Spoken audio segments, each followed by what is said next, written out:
Welcome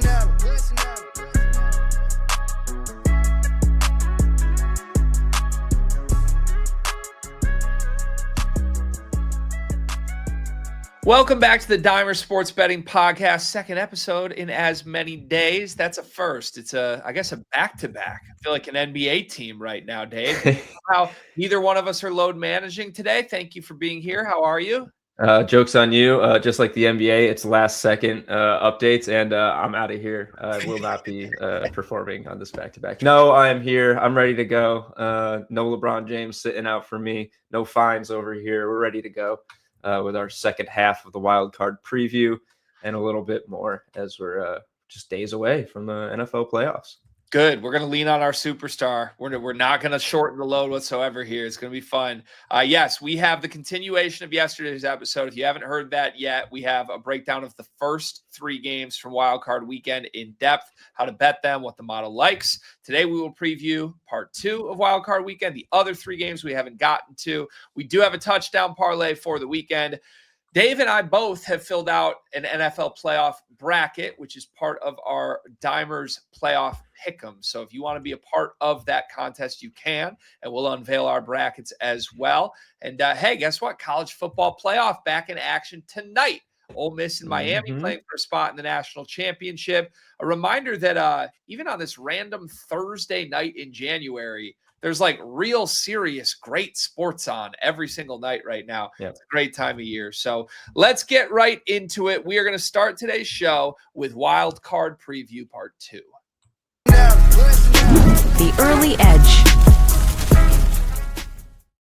We begin today with the Niners and the Eagles. This is the second game on Saturday, and we do have a decent probability for a team to cover here. However, no real edge, but that team would be the 49ers. Oh, sorry. I thought you were setting me up for the transition there, Greg. 49ers plus 5.5. Probably one of the few actual strong probabilities, I would say, for the model on a lot of these plays, at least as far as spreads and totals. Of course, we have some money line probabilities that are heavier than 50%, but a lot of really tight lines. Not surprising to see in the NFL. We know it's notoriously sharp, but we do have a little bit of an edge here. It was, well, barely an edge, but pretty much fair odds. It was plus 4.5 this morning, I believe. Maybe still available at plus 4.5 some places, but at least a 5.5 on DraftKings. So if you are betting it and that number, make sure you get your best, across your books if they're if you don't have to get the alternate spread, that is. So, but yeah, pretty much fair odds, no value on the total here. Eagles get a 68% probability to win, no edge. Both of these teams we talked about yesterday's show have Super Bowl value, varying degrees in that department, but you are basically eliminating one of our top 4 value picks in the first round here. So that's going to narrow down no matter what. The Niners were the bigger play, plus 2,800. Eagles, I think, are plus 1,000. So pretty large discrepancy here. And one of the largest spread, I believe, besides the Rams-Panthers here. So kind of an interesting one. You'd think the Niners are maybe a little better equipped to handle this game, but they didn't really look that great versus Seattle after going on a pretty good run since Purdy's return. Chances in this game probably hang on the injury status of some key players like Trent Williams on the O-line, D. Winters in the defense. George Kittle's questionable, but that guy is an absolute dog. He's definitely going to play. Ricky Pearsall did not practice yesterday, I believe. So a couple things up in the air for the Niners.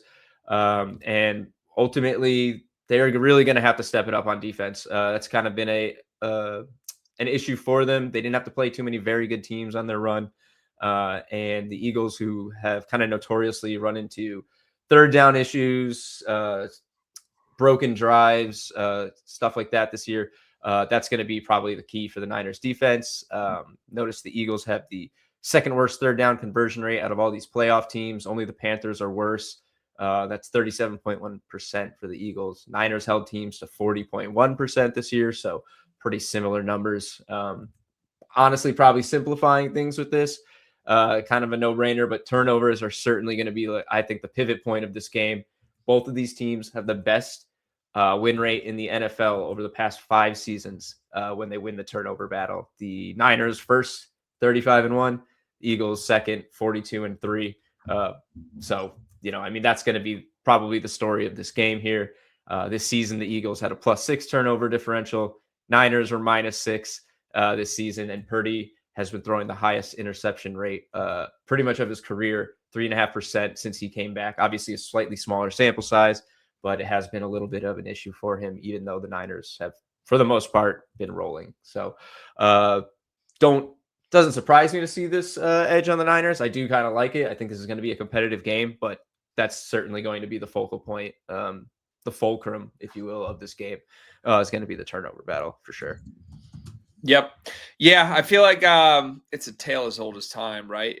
These games so often come down to high leverage plays, big moments, mistakes being made. And I think if that is your forecast for the game, it's hard to talk yourself into Philadelphia being the team that makes more mistakes than San Francisco. At the same time, this is one I think we talked about a little bit yesterday. I am talking myself into San Francisco being a good team that could potentially make a run here. Health dependent, of course. I think I'm on the optimistic side that some of their big names could be back and play through this after sitting out the final game of the regular season. But I just think they were so good in December. That offense moves the ball at will.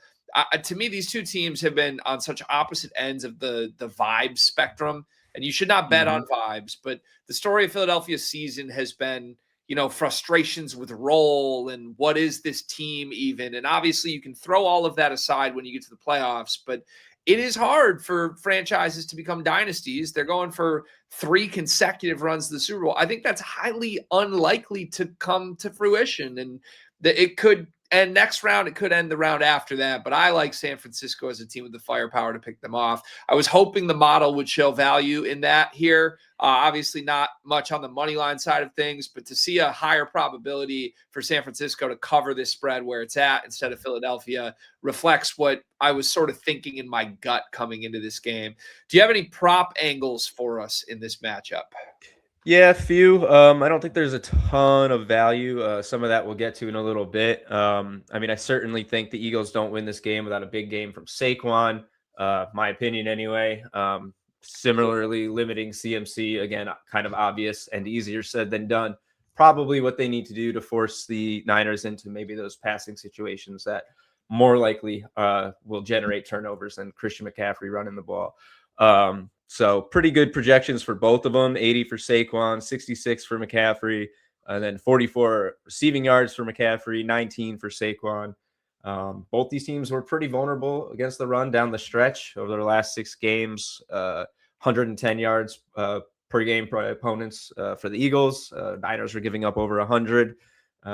So, if Pearsall doesn't play as well, you're taking away another receiving threat. And obviously CMC gets so much work in that department. But, in a run game is going to be important, especially to kind of limit Purdy's kind of penchant for turnovers lately. And then, real quick, just check the value and props. Brian Robinson Jr. got a big, long shot touchdown edge. He's found the end zone a couple times. If you love the EV, if you have one there, it's not one that I'm, he's only 11.7% still, so not something I'm jumping at. Models little very slight fade on Christian McCaffrey here. Yards 45.5 receiving, projecting 44.1. It's a little too tight for my taste. He's got value for 2+ touchdowns. Purdy for over 1.5 passing, plus 140. That's pretty good. 47.5%. That's about plus 115 fair or so. So that's a pretty nice edge right there. Not a bad play in my opinion either. I think they're gonna have to score at least a couple touchdowns. The one other thing, I did just put this in the notes here. Saquon basically disappeared from the receiving game down the stretch. Last 5 or 6 games, it was pretty much non-existent in there. We've only got him for 19 yards, but he is minus 113 for 15+, plus 130 for 20+. So maybe a little value there if you can sneak it. If you like him to get a look early, he's plus 194 for 5 yards in the first quarter, which is literally one dump off to him. And obviously we know he can go on a big breakaway play. So not really been his game the second half of the season, but it's something I'm going to be thinking about anyway on my radar as we get closer. Yep. Yeah, I think from a prop perspective, especially in a game between two teams that are as superstar driven as these two teams, I'm a big proponent in the playoffs of just betting the best players. And I'm looking at Christian McCaffrey. I'm looking at Saquon Barkley. I'm seeing those high probabilities. C-Mac damn near 60%. Saquon almost at 50. I love just a little two-leg McCaffrey Barkley touchdown parlay. It's over 2-1 if you play those odds. I think both these teams will lean on their stars. Obviously, you are maybe the biggest concern with that would just be being afraid that Jalen Hurts snipes a tush-push touchdown. But Of course. to me, I C-Mac's going to find it. I'd be shocked if he doesn't. And Saquon to pair with it, getting 2-1 odds or over feels pretty good to me. Anything else on this game before we move to game number 5 of the weekend? No, I think that's a wrap. Yeah, just yeah, I like the Niners and along on the spread, and I think alongside that, I'd probably lean the over too, because I think they're just going to have to score to keep up with the Eagles, who will probably be able to put up a few touchdowns. Yep, feels good to me. Okay, next up, we're going to move to Drake May's New England Patriots versus Justin Herbert and the Chargers. We see not much value here, at least at first glance. What do you see? Take me through this. Pretty much nothing at all. Negative edge all the way through. 50% on the spread, plus 3.5, minus 3.5. 50% on the total, 46.5. Chargers get just about a 37% upset probability. That's pretty much fair odds, minus 0.8%. So, if you like the Chargers for an upset, you're not really losing any value there, but just nothing particularly, enticing from the model. So this is the game that, maybe Drake May needs to silence some of the haters, some of the doubters. I'm kind of in that camp. I wouldn't call myself a hater, speculative, maybe optimistically speculative of Drake May. But I'm malleable. I can be convinced, especially if he has a good game against a pretty good defense here. Team that has experience in the playoffs, well coached, just really battling mostly injuries and personnel issues all season. But if Drake May has a game that the kind of along the the way the model predicts, it's going to do pretty good in that regard. Almost 250 yards here. Pretty solid 33% probability to score for Hunter Henry, 32% for Stephon Diggs. Both the running backs at 40% or over. So lots of scoring opportunity for the Patriots. Chargers-wise, kind of drops down pretty quickly after Omari and Hampton. 44% leads the way for a touchdown. And then Quentin Johnston just under 30. Lad McConkey, 29%, and nobody higher than that. So it's certainly leaning in the Patriots' favor. And my doubts aside, with Drake May, I think I'd be more confident in that Patriots team just entering this game alone than the Chargers. For all the legitimate criticisms of their schedule, which is pretty much the crux of my, speculations about Drake May, though he has looked very good this year. They're constantly putting up points. They scored 80 points over their final 2 games. It's just like hilarious looking at this contrast. And yes, it was against the Jets and the Dolphins. The Chargers scored 19 points, losing both of those games. Yes, it was the Texans and the Broncos, 2 very good defenses, but could have put themselves in a better seed down the line. Could have taken the 2nd seed if they won both of those games. But one of those teams is rolling their way into the playoffs. The other feels like they're kind of limping in, even though they went on a pretty nice run in the middle of the season. Also losing to 3 of the 4 playoff games that playoff teams rather that they faced this year, pretty much all in the second half of the year too. So while the Chargers showed some pretty good upside, not like the offensive firepower that you would like, especially with how talented that team is. Really just coming down, I think, to the O-line mostly. Those injuries are a huge concern for me going into this game. Down their 2 best tackles for the season. One of their backups has a hamstring injury. So I don't know. Defensively, I think both of these teams are going to show up, and it's really just going to be a matter of who completes the drives. And I'm far more confident in the Patriots to do so. Money line 63%. I don't think they're going to lose this game. As far as the spread, it still wouldn't surprise me to see the Chargers just kind of cover this one late, even if the Patriots are in control most of the game. Minus 2.5, I'd say give me the Patriots all day. Plus 3.5, I think I'd probably lean the Chargers in that regard. Yeah.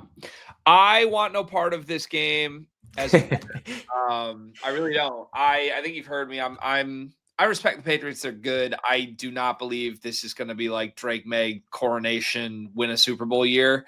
The same thing for me here is that it's playoff Herbert. Justin Herbert has kind of been Drake May before Drake May was here, right? He was supposed to be the next up, crack into that Josh Allen tier. It never happened yet. I don't think it's necessarily his fault. This team has great weapons. So I would like to believe that, with Jim Harbaugh in front of him, this is going to be different this year. I've just been duped before with Justin Herbert, and I'm going to feel real stupid if I get duped again with Justin Herbert. So I think it's the right line. It's anything more than this, I think I would talk myself into LA. If I could get Patriots under a field goal at a good price, I would probably take that. So shout out to the odds makers for this one. Mm-hmm. It's going to keep me away from this other than a props perspective. Where should we be looking for props in this game? Prop wise, there's no touchdown value really at all. A little bit on Herbert for passing, over 1.5 plus 120, but I don't believe yet any individual player touchdown value. One angle I do find the most interesting in this game is the backfield split.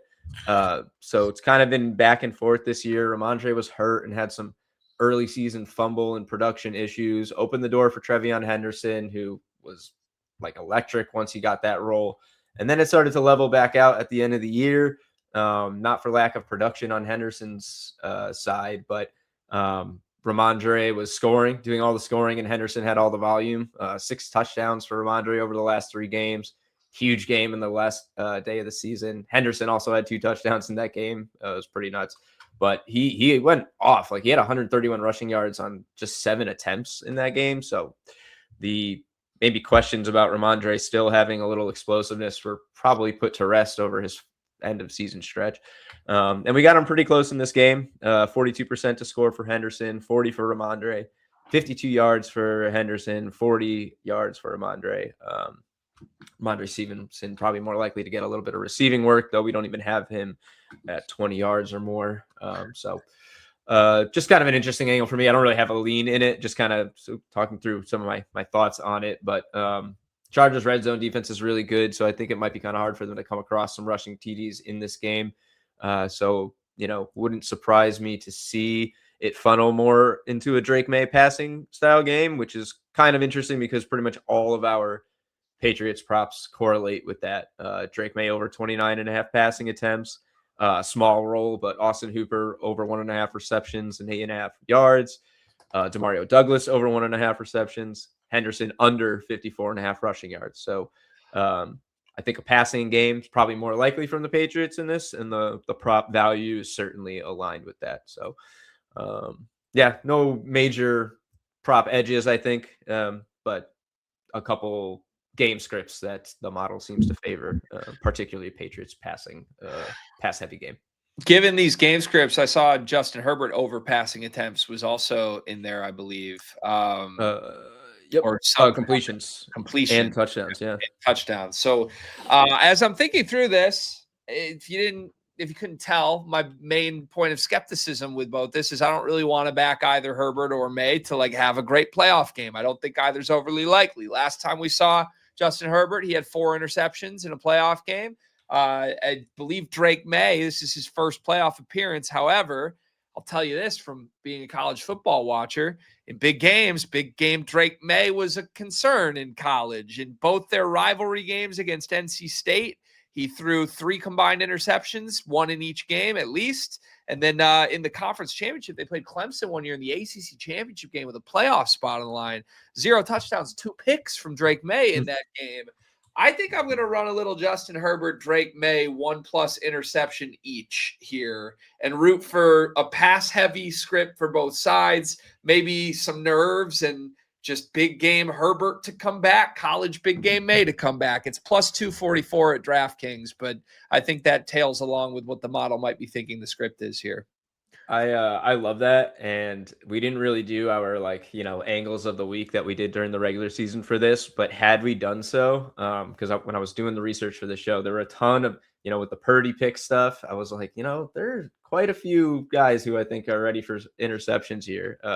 So I actually put one in that is these two guys, Purdy, Bryce Young, and Aaron Rodgers. So like a Oh, that's little fun. picks lotto for the weekend. So I I love. love the single game here, Herbert and May for one each. You got good defenses. You got they were sacked a ton this year, third and fourth most sacks in the league. So they're gonna feel some pressure probably, and that's all it takes for those demons to rear their head. I love when you and I are on the same page telepathically without even knowing Mm-hmm. it. So that makes me feel even better about this. Okay, there we go. Let's move to the final game here that we have not previewed for Wild Card Weekend. It is Texans and Steelers. Somehow, some way, Aaron Rodgers is back in the playoffs. One would think this has to be the final time that we will see this. Meanwhile, only thing standing in his way of a playoff win, CJ Stroud and the Houston Texans, the breakout team that wasn't a year ago, has earned their way back to the playoffs. What does the model see in this game? Yeah, not unlike the others. Not a lot of basically no value on the spread or total. 38.5 total. Can be found 39.5. So I guess depending on which side you like, make sure you get the right number there. The spread -3, the 50%, granted, -102 odds. So you're basically getting even money and fair odds just about on the spread. So while it's not a value play, it's anytime you can get like pretty much even money on a spread, it's pretty nice, especially if you like that side, even, value aside. And then Texans actually get a little edge to win. They're favorites. It's a little juicy, -155, but 63.2% probability, 2.4% edge, and a little sweet spot from the model with what it looks like money lines, 15.7% ROI across 51 similar bets this season. So, one of the better spots for the model has been favorites on the money line in this little edge range here. So, truthfully, I will say I'm a little surprised to see that value, by the way, on the Texans money line as a favorite, because really, besides the Rams, they feel like the biggest favorite on paper to me. This feels like not an unwinnable game for the other side, but it's just where I would truly be shocked if the Steelers win this game. Covering the spread's a different story, but to see the Texans get value in what I think is a pretty mismatched game, very surprising to me. I think they have the personnel advantage across the board, save for the veteran experience of Aaron Rodgers and Mike Tomlin, who have been in this spot so many times. CJ Stroud's had his little share of playoff struggles. I'll get to that in a little bit, but it does just track with the model's overall future probabilities to see the value on the Texans here, because we have them as our 6th highest Super Bowl probability. Steelers are the 2nd lowest, and they're only a field goal favorite here, -155. So it does make sense alongside our probabilities. I'm just kind of surprised at the number, I guess, is what I'm trying to say. Pittsburgh played a lot of subpar defenses this year. Big reason why they were able to hang in it, while the Ravens didn't make enough moves to take it away during the regular season. Aaron Rodgers was really game managed his way to more wins more often than not. One game since week 8 where he threw for more than one touchdown. Houston's 6th, I believe, in touchdowns allowed. Only 6 teams allowed fewer passing touchdowns than the Texans this season. Just not a really great matchup with a Steelers team that's pass catching group is really uninspiring outside of DK Metcalf, who is not necessarily easy to contain, but not really a high volume guy. He makes his impact on big plays, and if you can kind of take out the big plays, he's not going to beat you on huge volume. I don't know. Just think it's going to be pretty much controlled by the Texans here. If you look at the projections for the running game, the Steelers actually 89 team rushing yards here, 56 for Warren, 33 for Gainwell, but Texans can snuff out the run game really quickly. Seen that pretty much all year. Only 3 rushers hit 60 yards in their big 9-game win streak, and those are all really good running backs: James Cook, Ashton Genty, and Jonathan Taylor. And in 3 of those games, I just thought this was kind of interesting. The quarterback was the leading rusher. That's not going to happen in this game with Aaron Rodgers. And Gainwell's a lot more of a receiver these days. So if you limit Jalen Warren in this game, I just don't think they're going to find much success. You're going to force Pittsburgh into the pass, and that's where Houston's most dangerous if they funnel you into that pass game. So yeah, I don't know. I think it's just going to be a tough run for the Steelers in this one, and just I don't know, kind of a little surprised that the Texans aren't bigger favorites. I guess it's on the road, it's cold, experience, but just feels really Texans to me. Yeah, I think I'm on the opposite side of you here, but I can see your hesitation for sure. The Texans are definitely the better football team. My interpretation of where the line is and just sort of the scout on all of this is it's just a cold weather, defensive minded, grinded out field position game. Yeah. If it is that, I think that greatly favors the team with the veteran quarterback with Mike Tomlin at home. You basically have to believe that CJ Stroud can go manage a game outdoors that's going to play that game script. And if you believe that they are the better side, they should run away with it. I'm not all that convinced. Feels like Stroud to me wants to, make plays with his arm and beat you that way. And if this is a trench bound game, I think that could favor the Steelers in some senses. I was trying to look through and see what games CJ Stroud's played outside this year and what's happened. And he hasn't had many. They did go to Arrowhead and beat Kansas City, but that was kind of a dead dog Chiefs team at that point in early December. Outside of that, pretty much every game has been in really warm weather or indoors for CJ. So I don't know. To me, that would be my interpretation of, low total field goal favorite when pretty clearly the Texans are the better team. It's not like I'm rushing to believe in the Steelers here, but it has my attention at minimum. The main takeaway from talking through all 6 of these games with you is just this. These damn odds makers are on point for wild card weekend, man. It's killing me. Yeah, they sure are. Some of these totals, man, are like right where you think the game's going to be. This one, honestly, I think might not be low enough. Maybe we're going to get surprised here. Maybe they, know something we don't.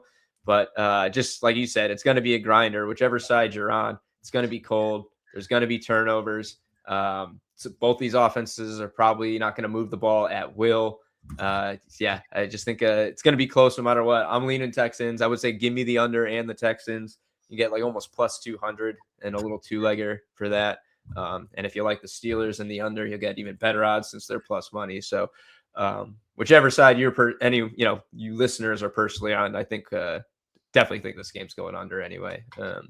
Model doesn't really have a major lean there, 39 here. So I guess it's critical if you use the final scores if you're getting the 38.5 or 39.5.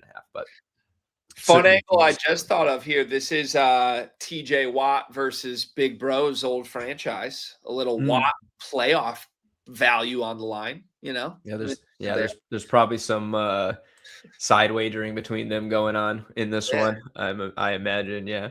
Yeah, kind of fun. Any props you have your eye on here? I will say, just from a quick glance at this is not the sexiest prop game for me, especially in a low-scoring, cold game. But I was surprised. I feel like there's more Steelers prop value here than I expected. Do you agree with me there? And do you see anything you like?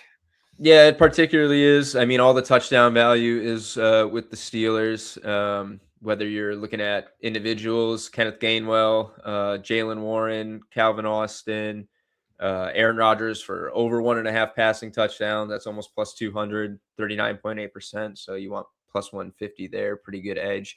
But yeah, no, I don't think I'm like jumping to bet a lot of props in this. I don't hate this one. Kenneth Gainwell under 5.5 receptions, but it's pretty juicy. Minus 144. But with DK back, I do think he's going to lose a few of his targets and probably feature maybe a little more in the running game. But not sexy is definitely not the word I would use to describe these prop markets in this game. The unders are appealing, but the lines are all going to be taxed a bit for that same reason. So, it's I don't know. It's just tough to really get involved. Touchdown values here. We'll get into that in a little bit. For fun with our touchdown parlay, but no, not a lot of appealing prop stuff. Unless you're a huge Kenneth Gainwell guy. not the prop betting game, and that does not apply to me. So, all right, there you have it. We next will look at our, I guess, official wild card best bets, or this is going to be a little different than our normal week to week best segments here. So, how do you want to approach best bets officially for wild card weekend? I'll just, just because there wasn't a whole ton of value in these games, usually we have a much wider crop to pick from to select the plays from the model that we like. Usually higher probabilities and better edges as well. I just figured for this, we'll do it a little differently. We'll just pull up some of the model's bets where you don't really need to talk through them, since between this episode and the previous episode, we've gone totally into detail on these games. We've covered pretty much every angle using our projections and picks that stands out to us. So, but to have something official from the model, if anybody's just looking for the straight up best Dimers model straight picks, that's what you got here. So I'll just pull those up real quick, discuss the data, and that'll be it. So it's Texans money line, which we just talked about. A little juicy again, minus 155, but 63% probability, 2.4% edge, and a sweet spot. All three of these with the sweet spot, by the way. And then Packers Bears under 45. Again, make sure you're getting the best number here. This 44.5. At least I think that we talked about yesterday's show. So a little bit can make a big difference. 57.4%, 5.9% edge, highest edge of them all. Gets both signals here. Minus 106 on Caesars. And then Bills Jags, we got Bills money line value, 54.9%. 2.5% edge, minus 110 on FanDuel. Another sweet spot bet. We said that was about 15.7% ROI, I believe, over about 50 money line favorites in this 2% or so edge range. So if you're looking for just the best model picks, you got those three right there. Yeah, plenty of other ways to approach these games, as we talked about in each individual game preview. Yep. All right. There you have it. Thank you, Dimers Bot. Reminder, you can get all this information for yourself whenever you want to. Get Dimers Pro, 50% off of Dimers Pro. Use promo code podcast. You won't want to miss out on access to that as the NFL playoffs roll on. You alluded earlier in the show to a touchdown parlay for Wild Card Weekend. I'm pretty excited for this. Where do we start? Yeah, so we're not going to do probably not any crazy round robin, I think, for this one. If we do, it'll be in an article on site. You'll find it there. So keep your eyes out. You could actually kind of do one with a way that I've used this data here, so you can kind of take one away from this as well. But anyway, we got 3-legger. I'll pull it up here. We're going to go with Christian McCaffrey, Josh Jacobs, and Jaylen Warren to each score an anytime touchdown, plus 930 on DraftKings. And what these guys have in common is that they all get an edge to score 2+ touchdowns on the site. You can go ahead and do that as a little side round robin action. Might be worth a look. Obviously, each one of these players has value as a straight, since that's how we've identified the value here. Really good odds, plus 500, plus 500. And then plus 2,200 for Warren, each to score 2 touchdowns. So very appealing as standalone side bets. But I figure if they all have an edge to score twice, and at least Jaylen Warren has an edge to score 1, we'll play them together for a single anytime TD. Get that at plus 930. CMC's 59% to score touchdown, 22% to score twice. Both of those are the highest of the weekend. He's minus 135 for a single touchdown. So actually getting a very slim edge. Fair price would be minus 145. And, not the reason we're betting it, but minus 135 is about the best odds we've seen on CMC to get a touchdown pretty much all season. Josh Jacobs, he's 56% to score a touchdown, just under 20% to score twice. He's looking like he, at least per reports, healthy from the knee injury that was nagging him late. Should be a very featured point of the Packers offense, and the Bears, as we know, were susceptible to touchdowns more than their fair share of them this year. While I think we like them to come away in that game, should be some pretty heavy Josh Jacobs featured. And then Jaylen Warren, 35% for an anytime TD. We just showed you in the breakdown of Steelers-Texans, he's got an edge to score anytime at plus 240, 7% to score twice here. And Same probability as Gainwell, I'll point out, but better odds. Gainwell was plus 215, Warren plus 240. So that shows us a little bit better of an edge on those. And either way, the model favors all three of these guys. I think they all got a good shot here. And plus 930 for the anytime TD parlay. And again, I'll probably play a little 2+ round robin for a very, very small 0.1 unit or so. But model loves them all. Love it. Beautiful stuff. Yeah, I totally agree on the McCaffrey. I mentioned it, trying to throw him with Saquon in a parlay when we did that game, but I'm staring at his odds. When do you get Christian McCaffrey at minus 130 something to score a touchdown? Like, I can live with the results of that bet. And I love starting off this little touchdown parlay / round robin, however you want to do it, with C-Mac this weekend. Okay, pretty cool stuff. Next up, let's talk playoff brackets here. Another fun way to play the NFL playoffs would just be a playoff bracket challenge. We have put one together here. We did crown our Pick'ems champ on yesterday's show, gave a nice little prize out there. Are we going to do a little prize package here for the winner of the Dimers playoff bracket as well? Yep, we're going to run it back. Little one for the NFL playoffs. I just posted it in the Discord before we jumped on the show. We'll give out 3 months of Dimers Pro to anyone who wins any ties among the top of the bracket. But details are in the Discord. So if you're in there, please get in there, join the contest. It is completely free. We're just trying to have some fun and give away some prizes along the way. Greg and I will break down our brackets here. And just our personal picks for the playoffs from the wild card through the Super Bowl champ. Give a quick thoughts on some of the matchups, just their overall choices, how we got there. And we'll see who comes out on top. Maybe we should come up with something, little head-to-head wager. I didn't really think of anything. I'm not going to buy another Lions shirt. It would defeat the purpose here at this point anyway, since neither of us is repping our squads in the playoffs. But maybe we'll think of something fun. Between now and the start of the wild card round. Stay tuned for any updates from us. So I'll come up with mine first, and then Greg, you can switch to yours and talk us through your picks. So ultimately, I settled on Texans-Rams as my Super Bowl, with the Rams taking it all. And just a little overview of how I got there. I'm out on the Steelers and Panthers right off the rip. I think they're a tier below everyone. I'm out on the Chargers because of the O-line issues.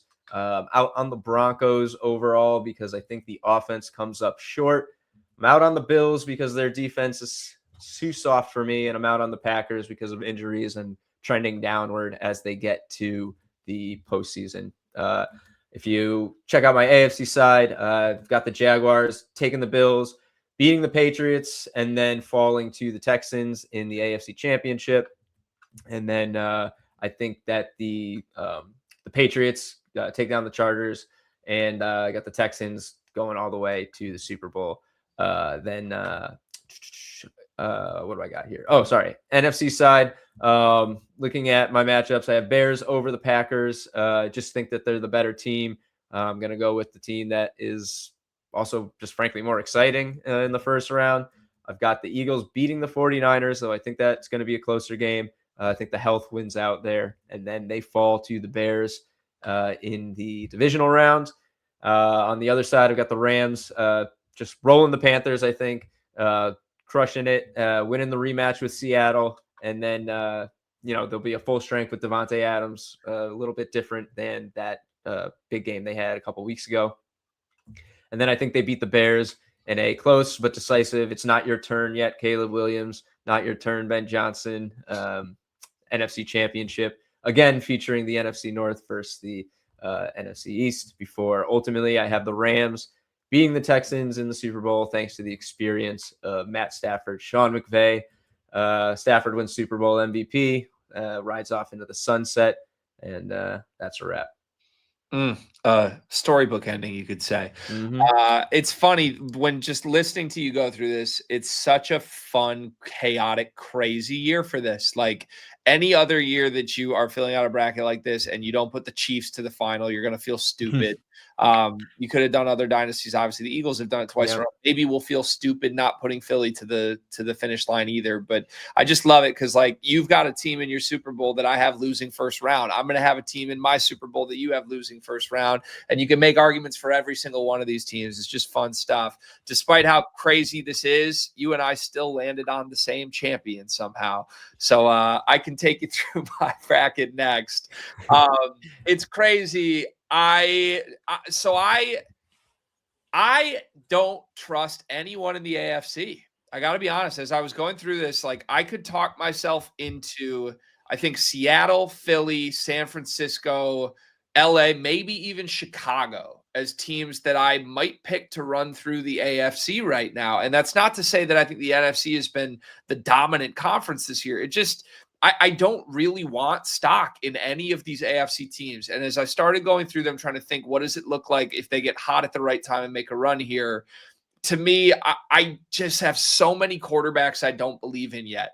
And I've made it clear that Drake May and Herbert are guys I'm looking to fade. They have to play each other. Someone's got to win. Trevor Lawrence, another guy who's won a playoff game once before, but even if he should beat the Bills, I just kind of have this belief that Josh Allen is sort of by himself in the AFC. Like, he's going to look around and realize, wait a second, this isn't Joe Burrow. This isn't Lamar Jackson. This isn't Pat Mahomes. This is my year. And that's where I landed on this as I went through it. I have the Bills coming out of the AFC largely for that reason. I also have the Steelers making a run because, they've got a home game to start against an offense I don't trust. And I think they can win ugly. All of a sudden you look up, I have them playing the Patriots, and if Drake May makes a couple mistakes, I think we could look up and see a crazy Aaron Rodgers, Mike Tomlin run when no one sees it coming. So it's also fun as we talk through this, how different the matchups end up being with the reseeding. Because there's a lot of matchups that I watched on your bracket, like I would agree with the outcome in, that end up not even coming to fruition because of different teams I picked in round one here. So in the end, I have Bills Rams. On the NFC side of things, totally agree. The Panthers are no match for the Rams. I go with the Niners to upset Philly. I'm glad our model showed some value in the spread play there. I just think they can rediscover what they found offensively in December, and it's against a Philly team that has struggled at a lot of big game moments this year. Chicago is a team I would have loved to put all the way to the conference championship, but for me, with how much that defense has struggled, I kind of want to walk you through this. Theoretically, if my bracket played true to itself, the Rams would be going through the Panthers, who are just not good enough, the Bears, who haven't stopped anyone in a month, the 49ers, who have had defensive issues of their own and injuries all the last 3 or 4 weeks, and then all of a sudden a Super Bowl against the Bills, who can't stop a nosebleed. Like, this shapes up incredibly well if it broke exactly how I envision it, where the Rams offense just puts up a generational month and you see 4 games of the best quarterback, the MVP who should win the MVP, the best receiver in football, sort of just bombing their way to 40-point games and sizable leads in this playoff run. So that's how I see it happening. I am comforted by the fact that we have the same champion, even if we took different paths to get there. Yeah, not totally surprised. We've also talked about it a ton on this show this season, so they're bound to have some alignment there. It is really fun with the reseeding. Like your divisional matchup between the Bears and Rams is my NFC championship. Because of the way our teams have gotten there. So pretty fun to see that, which is just it's kind of cool how it shakes out. I'm definitely gonna have to find myself sprinkling on a couple of these matchups, be it a Bills Steelers AFC Championship, Bills Rams Super Bowl, some of these things. I'm not gonna go crazy. You can't have 20 freaking Super Bowl bets out there, but a couple little lotto tickets, basically like a scratch off on some of these guys. Some of these matchups that could come to fruition. Bills Steelers has to be pretty good, I would imagine. Well, like we said yesterday, it's a fun year to try and snipe something long. I think the story of the whole season has been parity and chaos and competitive games. And I mean, my bracket, I could be completely wrong here, but my bracket has a 6 seed versus a 4 and a 6 seed versus a 5 in the conference championships. I have both 1 seeds losing their first game in the playoffs. It feels like it is truly going to be a playoffs that is anyone's game. And the team that gets hot, the team that gets the right matchups can win it. I'm looking forward to this. It's going to be really fun. So Yeah. make sure you join the Pick'em Challenge. We'd love to see you compete with Dave and I. Winner gets 3 months of Dimers Pro in the end. Okay. All right. Anything else NFL wise before we do a quick touch on the college football playoff semis tonight? No, I think we better get out while we can, honestly. Smart man, before we give out any other crazy long shot plays. Yeah. Okay. College Corner had a rough night last night, 0-3 in the college picks, and we're going to bounce back nicely tonight. It is the college football playoff semifinals. Without giving out any official College Corner plays, I just want to pull up the game previews that you can find on dimers.com and sort of talk through exactly what the model sees. So the way college football works, we've got the first semifinal tonight on Thursday night, and then we've got the second semifinal on Friday night. Nice little standalone spots for each of these. First game up here is Miami, Florida against Ole Miss, two teams that I think are shocked to find themselves here. And not much of an edge that you can find. Once again, the odds makers did a phenomenal job with setting the lines for this game. Now, you can find a slight edge, just talking just over 1% on the under at 52.5. And if you've watched these playoffs, I think that's the side that I would land on as well. Miami, Florida's trenches have just dominated. They've been the story of the playoffs. That Texas A&M game in round one was basically I forget, I think it was like a 3-0 football game for 3 quarters. And then they really held their own against Ohio State as pretty sizable underdogs. Ohio State, the defending national champs and one of the most prolific offenses in the sport. Miami just cut the water off. And I think there's a good chance that they can do that to Ole Miss. The hard part with betting this game is that Ole Miss has so much attrition going on because Lane Kiffin left this team before the playoff. And if this was Ole Miss truly at full, even coaching staff strength, I think you would love Ole Miss on the money line as an underdog, Ole Miss catching 3.5 as a key number over a field goal. I can still talk my way into that. And even Dimer's model projects just a 3-point win. But for me, they really have lost assistant coaches. They've got guys that are just waiting for the season to end to move their families and take new jobs. And it's an unprecedented situation in college football, given how good Miami has been at dominating the line of scrimmage in these 2 games. I think you have to trust that Miami will find a way to win this game. If it were me, I think I would be taking Miami minus 3.5. And I do like the under because if it plays true to what we expect here, there's a world where Ole Miss's offense just has a nightmare night. Miami's playing control the clock type game script. And I could see this even being like maybe a 24-7 type ball game where Miami just dominates the Ole Miss offense. So there you have it. That's the first semifinal. Once again, we would love to come into this and say, hey, there's a bet with a humongous edge. There just isn't, at least in this first semifinal here. Let's take a look at props quickly. You can stay in props for just a moment. Sorry, I was kind of teasing as if we were going to leave. So again, Malachi Toney is probably the one guy I'd be looking to bet here. He has been a breakout star for Miami, excuse me. Ole Miss is the defense I would expect to give up some big plays. Given the uncertainties with the coaching staff, I really am staying away from all types of Ole Miss props here, but Malachi Toney has been the emerging threat for Miami throughout the second half of the season. I think that line feels a little low at 60.5. He really is a big game, big play threat. He could break that in 1 to 2 catches in this game. So it's good to see the model show almost a 5% edge and a high probability. That's the only prop that I'm even looking at tonight is Malachi Toney receiving yards. We can move next to tomorrow night's game, which to me is the more exciting of the 2 semifinals here. Indiana and Oregon rematch after these 2 teams did play a fun game in Eugene, a home game for Oregon in the regular season. Indiana ended up winning that game by 10 points, and that was a little bit of a misleading result as well. because Indiana, Fernando Mendoza, the Heisman winner, threw a pick six to keep Oregon in that game. It would have been a 17-point victory for Indiana if not for a mistake we haven't seen him make anywhere else. Once again, you can see negative edges pretty much across the board, a slight lean on the under here. I got to say, I've been sort of fading this Indiana team a lot. And I keep really being frustrated with myself. Remember, we had Alabama over Indiana in the Rose Bowl as our best bet last week. And within a drive, I felt really, really stupid about that. You don't want to let 1 week's result affect your next week's result. I got to be honest.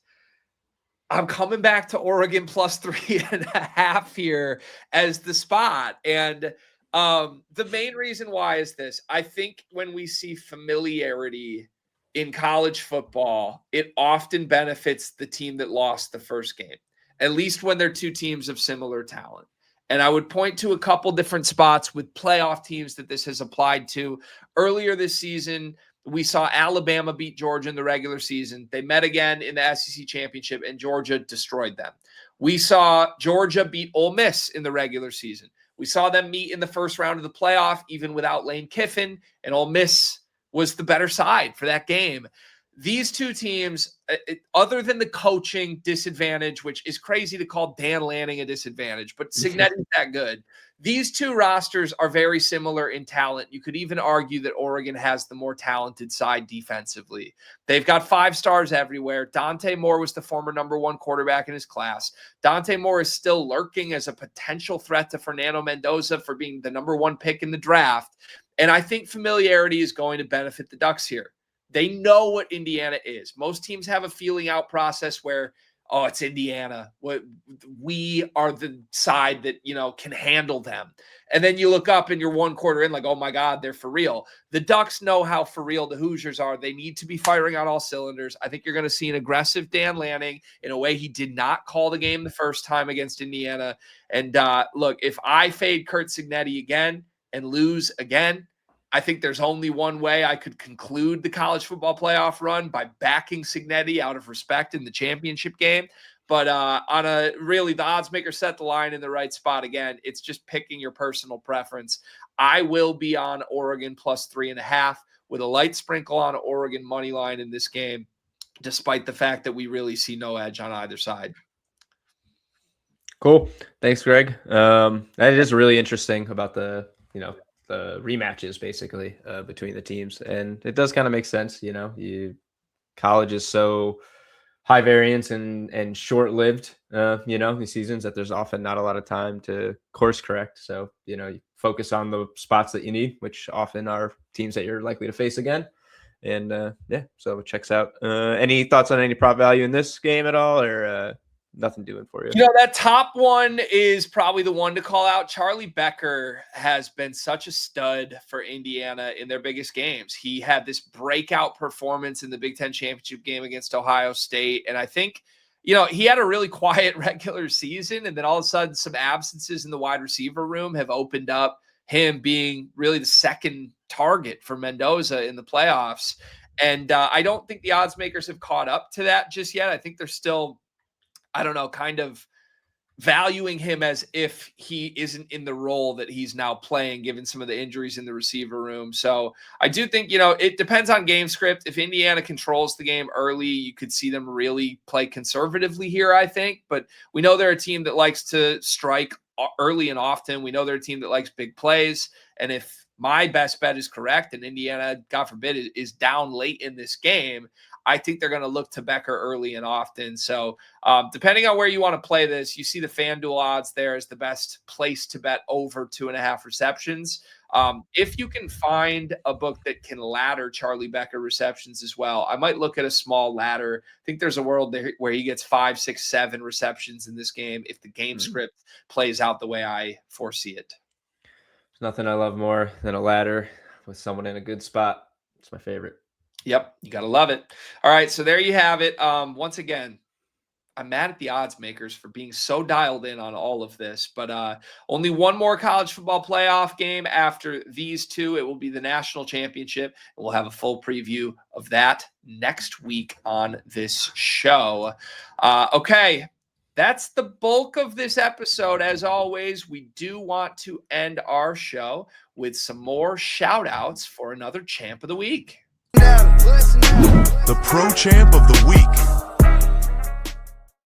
Champs have been rolling for us lately. It's good to see some wins in the Discord, Dave. Who's next? Yeah, our fourth champ of the week, including our Pick'ems champ. We got 110%. Some of these guys just got great names, by the way. Just really echo and embody the winning nature. Crafty Rascal, 110%. Just some really good stuff here. But this guy shared this ticket in the Discord, plus 3086 NBA parlay. Just use the Dimers Pro projections, 15 plus points for a bunch of guys. They all do it. Flip $10 into 318. But of course, shared it for everybody, which we always appreciate the active community members in the Discord who try to bring the projections and stuff to life for the rest of our users. So congratulations, shout out 110% for joining the Dimers Pro Champ of the Week ranks. Love it. Yeah, so many wins this week. I think this is a record for Champs of the Week. And what a way to start off the new year with a bunch of green wins on the bet slips. Have to love it. Okay, Dave, what else is going on Dimers heading into the weekend? What's on Dimers this week? Pretty much the same stuff we talked about yesterday, but yep, 2 games, college football semifinals tonight and tomorrow. Of course, the wild card weekend. Keep an eye out for all of our on-site content that we cook up for those games. As mentioned, golf will be back next week. Really looking forward to getting back into the tour on the show, especially as we wind down NFL and prepare for spring sports like baseball. It'll be a nice change up for us. So Sony Open predictions will be on site, expecting Tuesday, barring any unforeseen roadblock. If not, then should be up by Wednesday with the tournament teeing off on the Thursday. And yeah, plenty of wildcard coverage and, of course, all the Dimers Pro tools that are at your disposal. Love it. Great time to be a sports bettor. Great time to host a podcast with you, Dave. Sure is. What a great week. Good job on the back-to-back, my friend. Thank you to our listeners. Make sure you subscribe to the show so you get alerts at all of our new episodes. If you want that Dimers Pro subscription, make sure you enter promo code podcast, get 50% off. Gamble responsibly. Enjoy Wild Card Weekend, everyone. And we will be back on Tuesday next week.